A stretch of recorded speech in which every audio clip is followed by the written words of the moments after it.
இனி நீ அழுது கொண்டிராய், உன் கூப்பிடுதலின் சத்தத்துக்கு அவர் உருக்கமாய் இறங்கி அதை கேட்டவுடனே உனக்கு மறு உத்தரவு அருளுவார். அல்லேலூயா. இனி நீ அழுது கொண்டிராய், உன் கூப்பிடுதலின் சத்தத்துக்கு அவர் உருக்கமாய் இறங்கி அதை கேட்டவுடனே உனக்கு மறு உத்தரவு அருளுவார். அல்லேலூயா.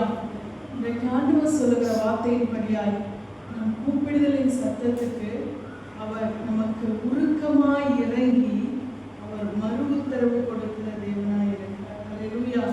இந்த நாளிலும் கூட ஆண்டவர் நம்முடைய கண்ணீரை காண்கிற தேவன், நம்முடைய கதறுதலை கேட்கிற தேவன், நம்முடைய வேதனைகளை அறிந்த தேவன், நமக்கு விடுதலையை கொடுக்கிற தேவன். அல்லேலூயா.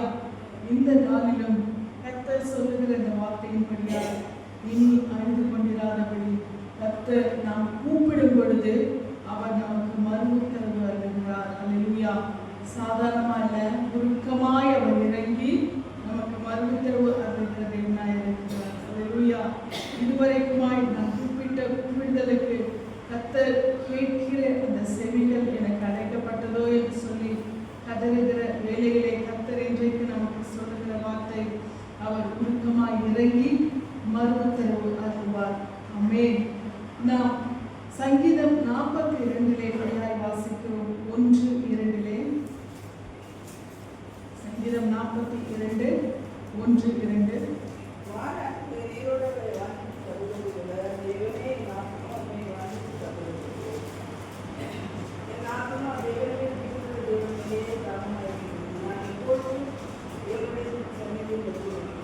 அல்லேலூயா.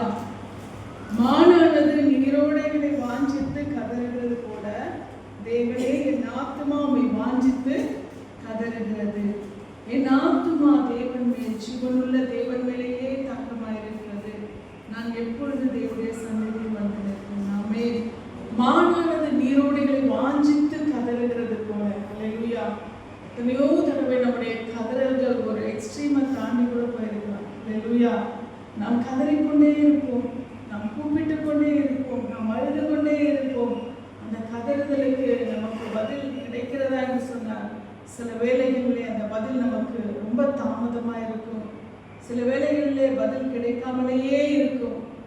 இங்கே மானானது எப்படியாக ஒரு வனாந்தரத்தில் அந்த நீரோடை நமக்கு கிடைக்குமா என்று அது தாகத்தாலே தேடி அலைகிறதோ, அது எப்படியாய் தாகத்தினாலே நான் வறண்டு போய் அது அலைந்து திரிகிறதோ, அப்படியாய் நம்முடைய ஆத்துமா தேவனை நோக்கி அநேக வழியில கதறுகிறது. நாம் காத்திருக்கிற காரியங்களுக்காய், நாம் நீண்ட வருடங்களாய் நீண்ட நாட்களாய் காத்திருக்கிற காரியங்களுக்காய் நாம் கதறுகிறோம். சில நேரங்களில் கர்த்தர் கேளாதது போல அப்படியே மௌனமாக இருப்பார். அப்படியே நம்முடைய சொல்லுவாங்க நட்டாற்றிலே விட்டது போல. அந்த மாதிரி நம்முடைய சூழ்நிலை அப்படியே ஒரு நட்டாற்றிலே விட்டது போல அப்படி இருக்கும். நாம் ஒரு கைவிடப்பட்ட நிலைமையை போல, கைவிடப்பட்ட சீயோன் என்று சொல்லுகிறபடி நாம் அப்படிப்பட்ட ஒரு நிலைமைக்குள்ள, ஒரு கைவிடப்பட்ட ஒரு நிலைமையை போல நாம் இருப்போம். நம்முடைய வேதனைகளை சொல்லுகிறதற்கு கூட நாம் தேடும் பொழுது நம்முடைய வேதனையை சொன்னா அவங்க ஏதாவது நினைச்சுக்குவாங்க, இப்படியெல்லாம் நம்ம நினைப்போம். உறவுகளிடத்திலே சொன்னா கை கொட்டி சிரித்து சந்தோஷப்படுவார்கள் நினைப்போம். சில வேளைகளில் அந்நியர் கூட நம்முடைய வேதனைகளை புரிந்து கொள்வார்கள். ஆனால் உறவினர்கள் எப்பொழுதுடா இவங்க விழுவாங்க, எப்பொழுது இவங்க வேதனை பட்டு அழுவாங்கன்னு எதிர்பார்த்துருக்காங்க. அல்லேலூயா. அதுதான் அப்படிப்பட்ட ஒரு சூழலை நம் வேதனைகளை நாம் பகிர்ந்து கொள்ளுகிறதற்கு கூட ஒரு ஒத்தாசையும் இல்லாதபடிக்கு நாம் கதறி அழுகிற வேலையிலே, இந்த மானை போல நாம் கதறுகிற வேலையிலே கர்த்தர் சொல்லுகிறார். அல்லேலூயா. கர்த்தருடைய வார்த்தை சொல்லுகிறது, என் ஆத்துமா தேவனை நோக்கி வாஞ்சித்து கதறுகிறது. என் ஆத்துமா தேவன் மேல், ஜீவனுள்ள தேவன் மேலேயே தாக்கமாய் இருக்கிறது. நாம் தேவன் மேல் அந்த நேரத்துல எந்த ஒரு சூழ்நிலை நமக்கு உதவி இல்லாத போது, ஒத்தாசை இல்லாத போது, வழிநடத்தல் இல்லாத போது நாம் ஆண்டவரையே நோக்கி பார்த்து கொண்டிருக்கிற கர்த்தாவே, நீர் எப்பொழுது எனக்கு உதவி செய்வீர், எப்படி நம்ம ஆத்மா தவிக்கிறது என்று சொன்னால், கண்ணீர் வடிக்கிறது என்று சொன்னால், அந்த தாகம் நான் வறண்டு போகிற ஒரு நிலைமை, அப்படியே எனக்கு ஏதாவது தவிச்ச வாய்க்கு தண்ணி கிடைக்காதா, அப்படிப்பட்ட ஒரு சூழ்நிலை, அப்படிப்பட்ட நிலைமையெல்லாம் கதறிக்கொண்டு நம்முடைய ஆத்மா நமக்கு கடைசியில ஒரே ஒரு கர்த்தர் நம்மை தூக்கிவிட்டால் மாத்திரம்தான், கர்த்தர் எனக்கு உதவி செய்தால் மாத்திரம்தான் என்ற நிலைமையிலே நாம் நிற்கிற சூழ்நிலையிலே கர்த்தர் நம்மை தூக்கி விடுகிற தேவனாக அவர் காணப்படுகிறார். நாம் ஏசாயா 41:17 நாம் வாசிக்கிறோம். ஏசாயா 41:17.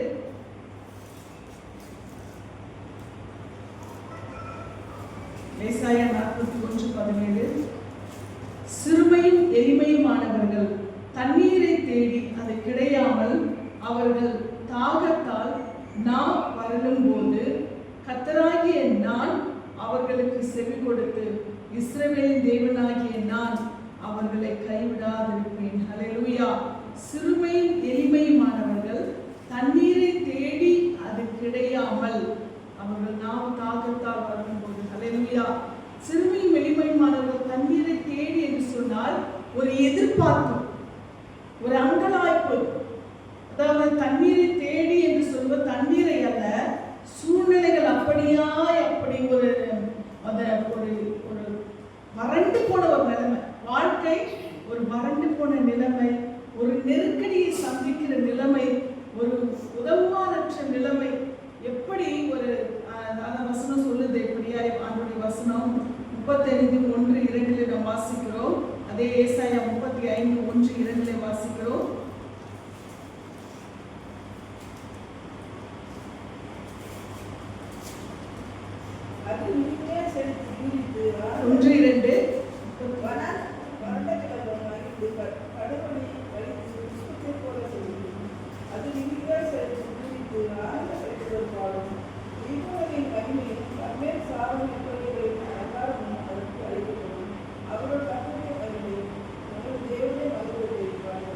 ஆமென்.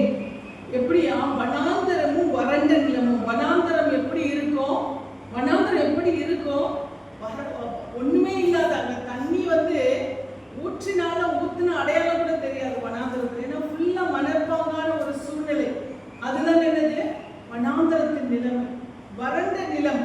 வறண்ட நிலத்தை பார்க்கும்போது வெடிப்பு, ஏற்கனவே இருந்த தண்ணீர் இப்பொழுது என்ன இல்லை, வற்றி போய்விட்டது. அந்த அப்படிப்பட்ட வறண்ட நிலம். அது மாத்திரமல்ல, கடிவெளி. ஏற்கனவே இந்த செய்தியை கூட நான் கொடுத்திருக்கேன். வனாந்தரமும் வறண்ட நிலமும் மகிழ்ந்து கடிவெளி கலைந்து. வனாந்தரம் என்று சொல்லும்போது மணற்பாங்கானது, தண்ணீரை பார்க்கவே முடியாது. அது பிறப்பேனது, அது படைக்கப்பட்டதே ஒரு வனாந்தரம் தான், வறட்சி தான். என்ன சொல்றது, அது எந்த நிலைமையிலுமே அந்த இடத்துல தண்ணீர் என்பது, தண்ணீர் வறட்டு என்பதே கிடையாது. அதுதான் எனது வனாந்தரம். ஃபுல்லாவே மணல் பாங்கு மட்டும்தான் இருக்காங்க. தப்பி கூட மழை பெய்யறது கஷ்டம். அதுதான் வனாந்தரம், பாலைவனம். அதே போல வறண்ட நிலம் என்று சொல்லும்போது முன்னாடி தண்ணி இருந்துச்சு, ஆனா இப்போ இல்லை. முன்னாடி நீரோட்டம் இருந்தது, ஆனால் இப்போ என்ன ஆயிடுச்சு, வறண்டு போய் வெடிப்பு விட்டு விட்டது. முன்னாடி நல்லா இருந்துச்சு, ஆனா இப்ப என்ன இல்லை, தண்ணி இல்லை, வறண்டு போய் கிடக்கிறது. கடுவெளி. கடுவெளி என்று சொல்லும் பொழுது பார்க்கிறதற்கு செழிப்பா இருக்கு, பார்க்கிறதற்கு செழிப்பு, பச்சையா இருக்கும், நல்லா செடிகள்லாம் இருக்கும். நீங்க பாத்தீங்கன்னா இந்த ட்ராக் ஓரத்துலாம் பாத்தீங்கன்னா தெரியும், எல்லாமே எப்படி இருக்கும், பச்சை பசேல் இருக்கும். கடுவெளிய நல்லா அடர்த்தியா நல்லா பச்சை பசேல் இருக்கும், கடுவெளியா இருக்கும். ஆனா அதுல பாத்தீங்கன்னா எதுவுமே பிரயோஜனம், எல்லாமே முட்செடிகள் தான் இருக்கும் அதுல, இல்லையா? எதுவுமே பிரயோஜனம் உள்ளதாய் இருக்காது. பார்க்கறதுக்கு தோற்றம் பச்சை பசேல் இருக்கும், ஆனா பிரயோஜனம். ஆண்டவர் சொல்லுகிற காரியம் என்னவென்று சொன்னார், இப்படிப்பட்ட சூழ்நிலையிலே இருக்கிற வாழ்க்கையை கர்த்தர் செய்கிறாரா, அவர் அது மிகுதியாய் செழித்து பூரித்து ஆனந்த களிப்புடன் பாடும் என்று சொல்லி கர்த்தர் சொல்லுகிறார். ஹல்லேலூயா. அப்படியானால் வனாந்தரமும் வறண்ட நிலமும் எப்படிப்பட்ட நிலைமையா இருந்தாலும் சரி, இன்றைக்கு கர்த்தருடைய சமூகத்திலே நாம் வந்திருக்கிறோம். நாம் விசுவாசிப்போம். ஆண்டவரே, மாசம் மாசம் தானே எனக்கு வாக்குத்தத்தம் கிடைக்குது, மாசம் மாசம் தானே அதை நான் விசுவாசிக்கிறேன், மாசம் மாசம் தானே நான் அதை பெற்றுக்கொண்டு தினந்தோறும் நான் அறிக்கை எடுக்கிறேன். ஆனா சூழ்நிலை மாறலையே ஆண்டவரே. இன்றைக்கு ஆண்டவரே, எங்கள் சூழ்நிலையை மாற்றுங்க. ஹல்லேலூயா. எங்கள் நிலைமையை மாற்றுங்க. எங்களை நீங்க இந்த அழுகையின் பள்ளத்தாக்கிலிருந்து எங்களை நீங்க தூக்கி எடுங்க. அழுகையின் பள்ளத்தாக்கில் உருவ நடந்து அதை நீரூற்றாக்கிக் கொள்வார்கள் என்று சொல்லி கர்த்தர் சொல்கிறார். அல்லேலூயா. அப்ப அழுகையின் பள்ளத்தாக்கை உருவ நடந்து, அந்த பள்ளத்தாக்கு நம் கண்ணீரால் நிரப்பப்பட்டது போல இருக்கிறது. ஆனால் கர்த்தர் அதை உருவ நடந்து அதை நீரூற்றாக்கிக் கொள்ளும்படியாக கர்த்தர் நடத்துவார். இன்னைக்கு நான் எதேச்சியாக தான் எனக்கு தெரியாத உண்மையா பாஸ்டர் என்ன பாட போறான்னு எனக்கு தெரியாது. ஆனால் ஆவியான ஒரு ஆராதனையில நான் எடுக்கிற வார்த்தைக்கும் அவர் பாடுகிற பேசுகிற ஆராதனை காரியங்களான எவ்வளவாய் பாலைவனமாய் இருந்த எங்களை சொலைவனமாய் மாற்றினீங்க. கண்ணீரிலே மூழ்கி இருந்த எங்களை கழிப்பாக மாற்றினீங்க. நான் சொல்றேன் அவர்கிட்ட எல்லாரும் என்று சொன்னாங்க கிடையாது. இதை இடைப்படுகிறவர் யார் தெரியுமா? ஆவியானவர். அல்லேலூயா. ஆவியானவர் அவர் ஒரே சூழ்நிலையில் அவர் பேசுகிறார் என்று சொன்னால் அவர் நிச்சயமாய் அதை கிரியை செய்வார் என்று சொல்லி நாம் விசுவாசிப்போம். ஆமென். ஆவியானவர் கிரியை செய்கிறார் என்பது எதன் மூலமாய் நாம் துல்லியமாய் அறிந்து கொள்ளலாம் என்று சொன்னால், நாம் ஆராதனையில கேட்கிற வார்த்தையும் நாம் தேவ வார்த்தை செய்தியில கேட்கிற வார்த்தையும் ஒருமித்து இருக்கும். அல்லேலூயா. அந்த மாதிரி ஆவியானவர் நமக்குள்ளால் ஒருமனதை கொடுத்து என்னைக்குமே நாங்கள் ஆராதனை எப்படி பண்ண போறோம், எப்படி நான் செய்தி கொடுக்க போறோம் எதையுமே டிஸ்கஸ் பண்ணதே கிடையாது. அதே போல தேவன் அந்த புதிய வருடத்துல கொடுக்கிற வாக்குத்தத்தத்தையும் அன்னைக்கு பாஸ்டரையும் அவர் சமூகத்தில் உட்கார்ந்து அவர் ஜெபிக்கிற அந்த அவர் வெளிப்படுத்துகிற காரியத்தை நாங்கள் டிஸ்கஸ் பண்ணதே கிடையாது. அவர் அந்த பேசின பிறகுதான் நான் சொல்லுவேன், ஆவியானவர் பேசின பிறகுதான் அவரும் சொல்லுவார். ஆனா என்ன இதுல காரியம் என்று சொன்னால் நமக்கு ஒன்றே ஒன்றுதான், ஆவியானவர் எந்த அளவுக்கு அவர் கிரியை செய்கிறார் என்பதை அந்த நமக்குள்ளாய் இருக்கிற அந்த அபிஷேகம் அதை என்ன செய்கிறது, நமக்கு அதை வெளிப்படுத்துகிறதா இருக்கிற அப்படிப்பட்ட ஒரு வெளிப்பாடு நமக்கு உண்டானால் அது திட்டமாய் தெளிவாய் யார் நம்மோடு கூட பேசுகிறார்? ஆவியானவர். அல்லேலூயா. இப்படி இன்னைக்கு ஆண்டவர் பேசுகிற இந்த வார்த்தை நாம் வறண்ட சூழ்நிலையிலே, நாம் அழுகையின் பள்ளத்தாக்கிலே, நாம் வறட்சியான நிலைமையிலே நாம் இருப்போமானால் கர்த்தர் இன்றைக்கு சொல்லுகிற காரியம் அவர் நிச்சயமாய் நமக்கு மறு உத்தரவு கொடுப்பார் என்று சொல்லி ஆண்டவர் சொல்லுகிறார். ஆமென். அது மாத்திரமல்ல, ஏசாயா 43:20 நாம் இப்படியே வாசிக்கிறோம். ஏசாயா 43:20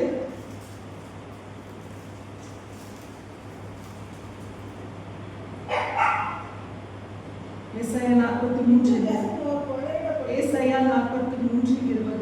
நான் தெரிந்து கொண்ட என் ஜனத்தின் தாகத்துக்கு வனாந்திரத்திலே தண்ணீர்களையும் அவாந்தர வெளியிலே ஆறுகளையும் உண்டாக்குவதனால் காட்டு மிருகங்களும் வலு சர்ப்பங்களும் கோட்டான் குஞ்சுகளும் என்னை கனம் பண்ணும். அல்லேலூயா. நான் தெரிந்து கொண்ட என் ஜனத்தின் தாகத்துக்கு வனாந்திரத்திலே தண்ணீர்களையும் அவாந்தர வெளியிலே ஆறுகளையும் உண்டாக்குவதனால். அல்லேலூயா. நான் தெரிந்து கொண்ட என் ஜனம் என்று சொன்னால் யாரு? யாரது? நாம தான் ரட்சிக்கப்பட்ட அவருடைய ஜனங்கள், அவருடைய பிள்ளைகள், அவருடைய கூட்டம். நம்மை ஆண்டவர் சொல்லுகிறார், நான் தெரிந்து கொண்ட என் ஜனத்தின் தாகத்துக்கு நான் வனாந்திரத்திலே தண்ணீர்களையும் அவாந்தர வெளியிலே ஆறுகளையும் உண்டாக்குகிறதுனால் அவர்கள் வாழ்க்கையை நான் செழிப்பாக்கும் போது, அவர்கள் வாழ்க்கையில் அவர்கள் வறட்சியான சூழ்நிலையை நான் மாற்றும் பொழுது, அவர்களின் கண்ணீரின் பள்ளத்தாக்கை நான் நீரூற்றாய் மாற்றும் பொழுது, அழுகையின் பள்ளத்தாக்கை நான் தண்ணீரினால் நான் செழிப்பினால் நிரப்பும் பொழுது, ஆண்டவர் சொல்லுகிற காரியம் காட்டு மிருகங்களும் வலு சர்ப்பங்களும் கோட்டான் குஞ்சுகளும் என்னை கனம் பண்ணும். இதெல்லாம் நல்லதுங்களா? காட்டு மிருகங்களோட சுபாவம் என்ன? காட்டு மிருகங்களோட சுபாவம் என்ன? அழிக்கிறது, பட்சிக்கிறது. அப்படியே என்ன பண்ணும்? நரமாமிசம். அது என்னது? அப்படியே பச்சையா மனுஷங்களை தின்னும், பச்சையா ஜீவன்களை தின்னும். அதுதான் காட்டு மிருகங்களுடைய சுபாவம். வலு சர்ப்பங்கள் நல்லவைகளா? இல்ல, அது பிசாசுக்கு ஒப்பிடப்பட்டவைகள் இல்லையா? வலு சர்ப்பங்கள் அவரு அப்படின்னா விஷம் நிறைந்தவைகள் இல்லையா? நாவிலே விஷம் நிறைந்த மனிதர்கள். எப்பவுமே நாங்கள என்ன வச்சுட்டு இருப்பாங்க? விஷத்தையே வச்சுட்டு இருப்பாங்க. எப்ப விஷத்தை கற்கலாம், தப்பி தவறி அவங்க கிட்ட நம்ம ஒரு வார்த்தை பேசணும்னா, ஏதாவது சந்தர்ப்பத்துக்கு பேசணும்னா அங்க இருந்து என்ன வரும்? விஷம் தான் வரும் இல்லையா? அப்ப என்னது? நமக்கு நல்ல வார்த்தைங்க வராது. அங்க இருந்து அந்த வலு சர்ப்பங்கள் கிட்ட இருந்து மனுஷன் எப்படி பட்சிக்கிற மிருகங்களை போலவும், எப்படா இவங்களை கொதறலாம் காத்திருக்கிற மனிதர்கள், அப்படியே விஷத்தை கக்குகிற மனிதர்கள். அது மாத்திரமல்ல கோட்டான் குஞ்சுகளும் என்னை கனம் பண்ணும். கோட்டான் குஞ்சுகள்னா எப்படி இருக்கும்? அப்படியே என்ன பண்ணும்? அப்படியே ஒரு விதமான ஒரு எரிச்சலோடு. கோட்டானை பார்த்துருக்கீங்களா? எதுலையாவது பார்த்துருக்கீங்களா? அப்படியே பண்ணும் இல்லையா? அப்ப என்னது, நம்ம அப்படியே விழுங்குறது போல இருக்கு. இப்படிப்பட்ட மனிதர்கள், அல்லேலூயா, கர்த்தர் நம்மை ஆசீர்வதிக்கும் போது நம்ம விழுங்கணும்னு நினைக்கிறவங்க, நம்மை நம் மீது விஷத்தை கக்குகிறவர்கள், நம்மை பட்சிக்க வேண்டும் என்று நினைக்கிறவர்கள், நம்மை எரிக்கிறது போல நினைக்கிறவர்கள், நம்ம வஞ்சனையோடு பார்க்கிற இவர்கள் எல்லாரும் என்ன பண்ணுவாங்களாம்? நம்மை ஆண்டவர் உயர்த்துகிறதை பார்த்து ஆமென். விசுவாசிங்க, விசுவாசிங்க, விசுவாசிங்க. ஹல்லேலூயா. கர்த்தர் நம்மை உயர்த்துகிறதை பார்த்து அவர்கள் கனம் பண்ணுவாங்க. ஹல்லேலூயா. எப்படி இவங்கெல்லாம் இப்படி இருப்பாங்க நான் நினைக்கவே இல்லையே, இவங்க இப்படி வாழ்வாங்க நான் நினைக்கவே இல்லையே, இவங்க இப்படி மேன்மேடைவாங்க நினைக்கவே இல்லையே, அந்த நிலைமையில இவங்க இல்லையே, நான் நினைச்சு பார்க்கல, நானே இப்படி இப்படி நினைச்சு பார்த்தேன். ஆனா பார்த்தா என்னது, நல்லா ஆயிட்டாங்களே, மேன்மை ஆயிட்டாங்களே அப்படின்னு சொல்லி என்ன பண்ணுவாங்களாம்? ஆண்டவர் எவ்வளவு அழகா அந்த அந்த காட்டு மிருகங்களுக்கும் வலு சர்ப்பங்களுக்கும் கோட்டான் குஞ்சுகளுக்கோ கர்த்தர் ஒப்பிடுறாரு. என் பிள்ளைங்களை நான் உயர்த்துறத, என் பிள்ளைங்களை ஆசீர்வதிக்கிறத, என் பிள்ளைகளை மேன்மைப்படுத்துகிறதை, என் பிள்ளைகளை விழுங்க பார்க்கிறவர்கள், என் பிள்ளைகள் மேல் விஷத்தை கக்குகிறவர்கள், என் பிள்ளைகள் வாழக்கூடாது என்று சொல்லி பட்சிக்கிற நிலைமையிலே பார்க்கிறவர்கள் எல்லாரும் என்ன பண்ணுவாங்க? கனம் பண்ணுவாங்க. அல்லேலூயா. அவர்கள் கனம் பண்ணுவார்கள். அந்த அளவுக்கு கர்த்தர் என்ன பண்ணுவாரு? நம்முடைய வறண்ட நிலைமையை கர்த்தர் மாற்றுவார். விசுவாசிக்கிறீங்களா? விசுவாசிங்க. ஆமென், ஆமென், ஆமென். கர்த்தர் நிச்சயமாய் நம்முடைய பிள்ளைகளை அப்படியாய் அவர் ஆசீர்வதித்து உயர்த்துவார். யாருக்கு முன்பாக? தாவீது சொல்றார்ல, என் சத்துருக்களுக்கு முன்பாக நீர் எனக்கு ஒரு பந்தியை ஆயத்தம் பண்ணுகிறீர். அல்லேலூயா. நாம் அழிய வேண்டும் என்று நினைக்கிறவர்களுக்கு முன்பாக கர்த்தர் நம்மை வாழ வைப்பார். அல்லேலூயா. நம்மை உயர்த்துவார், மேன்மைப்படுத்துவார். இந்த நாளிலும் கூட கர்த்தர் இப்படியாய் தன்னுடைய வார்த்தைகளை நம்மோடு கூட பேசியிருக்கிறார்.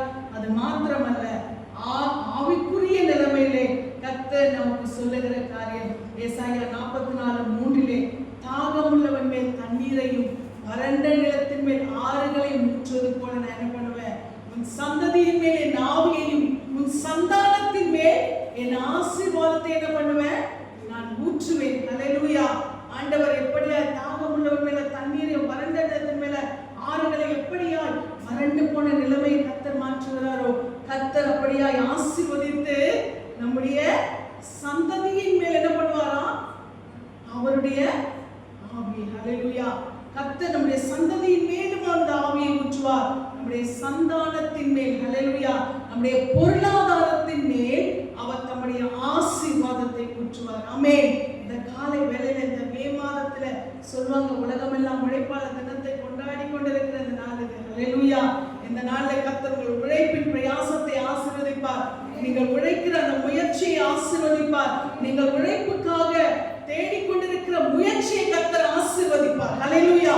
இந்த நாளிலே கர்த்தர் அதற்கான பலனை அவர் வர்த்திக்க பண்ணுவார். ஆமென். இந்த நாளிலே அதற்கான மகிமை கர்த்தர் உண்டாக்குவார். இந்த நாளிலே கர்த்தர் இந்த மே மாதம் 3ஆம் தேதி இந்த உழைப்பாளர் தினத்துல கர்த்தர் உங்களுடைய பிரயாசத்தை கர்த்தர் ஆசீர்வதிக்க போகிறார். அல்லேலூயா. வர்த்திக்க பண்ண போகிறார். பலுகவும் பெருகவும் பண்ண போகிறார். நீங்கள் அதற்காக எடுக்கிற முயற்சிகளுக்கு கர்த்தர் ஆசீர்வாதத்தை கொடுத்து ஆச்சரியமான செய்தி உங்களுக்கு கொடுக்க போகிறார். ஆமென்.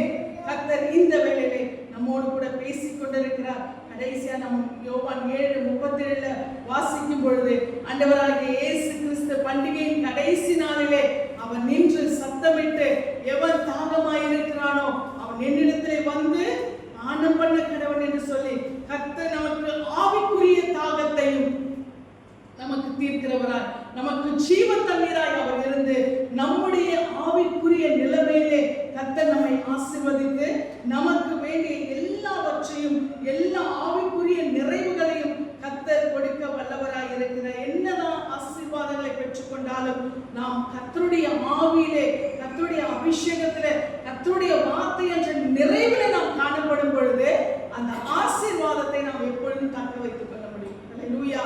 அதனால நாம் இந்த ஆவிக்குரிய நன்மைகளையும் நாம் சுதந்திரித்துக் கொள்ளும்படியாய் ஆண்டவர் சொல்லுகிறார். வேத வாக்கியம்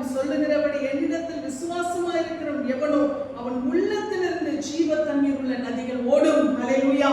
இந்த நாளிலும் நாம் கர்த்தர் மீது விசுவாசம் உள்ள ஜனங்களாய் அவரை பற்றி கொண்டிருக்கும் பொழுது கர்த்தர் நம்மை இந்த பூமிக்குரிய எல்லா நிறைவுகளால் நம்மை ஆசீர்வதித்து உன்னதத்தின் ஆசீர்வாதங்களை அவர் மீது விசுவாசிக்கிறவர்களுக்கு ஆண்டவர் உள்ளத்திலிருந்து ஜீவ தண்ணீரை நம்முடைய வார்த்தையின் நிறைவுகளை கொடுத்து அவர் ஆசீர்வதிக்கிறவராக இருக்கிறார்.